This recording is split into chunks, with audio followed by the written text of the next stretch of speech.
We're excited because we had the chance to talk to a big winner. His name's Steve Mislich. He's from Altamont, and he competed on Who Wants to Be a Millionaire, and he did very well. But I don't want to steal his thunder. Steve, let us know, first things first, thanks for joining us. Thank you.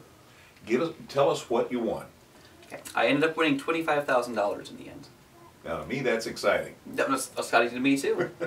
Any ideas about how you're going to utilize the money? Well, I'm going to put about $15,000 back in savings, and then after taxes and after all the expenses the trip to New York City cost me, I should have, hopefully a decent amount of spending money there just to kind of celebrate the winnings with. So, as we said, Steve's from Altamont, and he's also a student at Greenville College. Every college student I know can use some bucks. Oh yeah, definitely. I have plenty of student loans that need paid, and I do have some scholarships for school. That's really helpful, but any kind of money will come in handy. Well, tell us please about how this all came about. Oh my goodness. I auditioned back in June in New York City. I was going to go to Connecticut that summer, and I did, for a math research project, and I was watching Millionaire on TV. I saw Meredith Vieira come on camera and say, we're looking for people to audition for the next season. And so I thought I was going to be an hour train ride from New York City. Why not give it a shot? So I signed up for an audition, went online, and June 12th in New York City, at the ABC studios, I went there, auditioned. I had to take a 30-question multiple-choice quiz, kind of like Millionaire format. They had 4 choices. I had 10 minutes to do it. There were about 60 of us in the room for that audition segment. They have about 35,000 people audition for every season.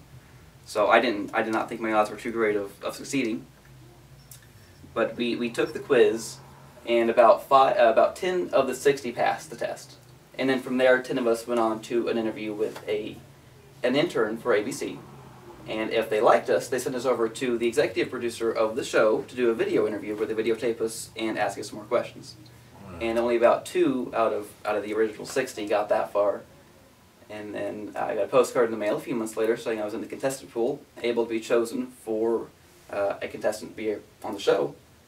And that was all there was to it. Then I taped on September 25th, and that's a Tuesday, and I got the phone call telling me I was going to be on the show that previous Thursday.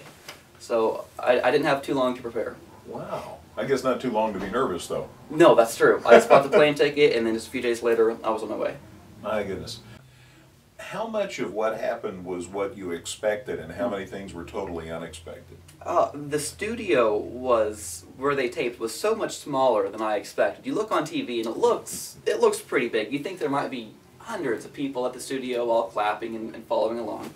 But when you get there, the circle where you stand with Meredith and podium is no bigger than this. I mean, it's very small, no bigger than this area right here. And they just make it look so much bigger on TV with the different camera angles. That was really surprising. But everybody was so helpful. And everybody genuinely wanted you to win, from Meredith to the other contestants in the green room to everybody who worked for the show. Yeah. How is Meredith Vieira? Because to me, she looks like a very warm and accessible person. She is really friendly. Before I went on there, we waved at each other, and we had a little banter back and forth. And she's so small and tiny. That's what caught me off guard the most. She's just a very small woman. How nervous were you going in? I can't even express how nervous I was. It was crazy. The very first question that I got, I didn't want to bomb on the first question, but I wasn't sure of the answer, but I didn't want to use a lifeline that early either. And so I would definitely say that moment when I locked in Snoop Dogg as my final answer for the first question was definitely the peak of my nervousness. And from there on, you just...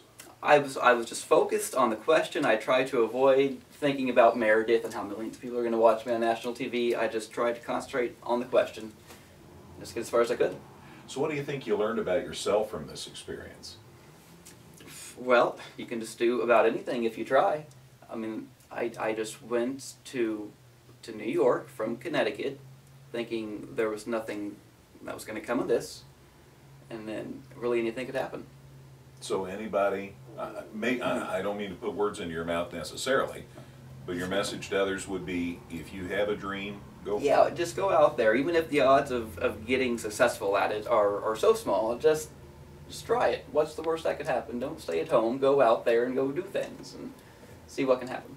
Steve Mislich from Altamont is $25,000 richer because he followed his dream, and we appreciate the chance to visit with him today. I'm Greg Sapp. Snoop Dogg, Jay-Z, Busta Rhymes, Ice-T. Well, Meredith, let me think here. Okay. It has to be, well, if they have lots of ponytail, they have to have a lot of hair. And I know Snoop Dogg, A, has ponytails, I think. Let me think here. And I know, I mean, if they have to have hair, and I don't think Ice-T, I think he's bald. And Jay-Z, I want to say the same thing about him. Okay, yeah, I'm gonna go with A. Snoop Dogg, final answer. It is Snoop Dogg. You got it right.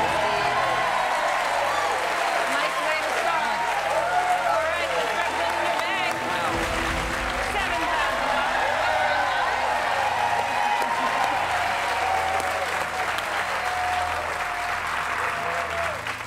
$7,000. Okay, come here.